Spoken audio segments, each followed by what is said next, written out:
Mahatma Gandhi reminded us, the earth, the air, the land, the water are not an inheritance from our forefathers, but on loan from our children. So we have to hand over to them at least as it was handed over to us.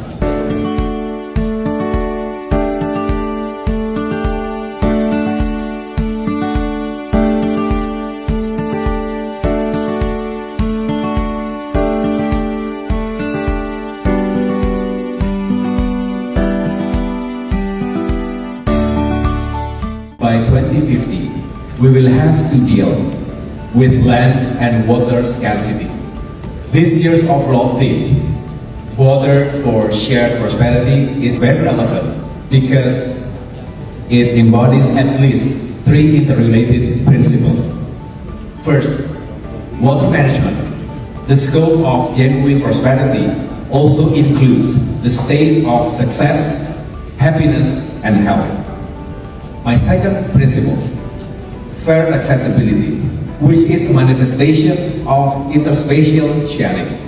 Water management must be implemented fairly to provide equal access to drinking water and sanitation.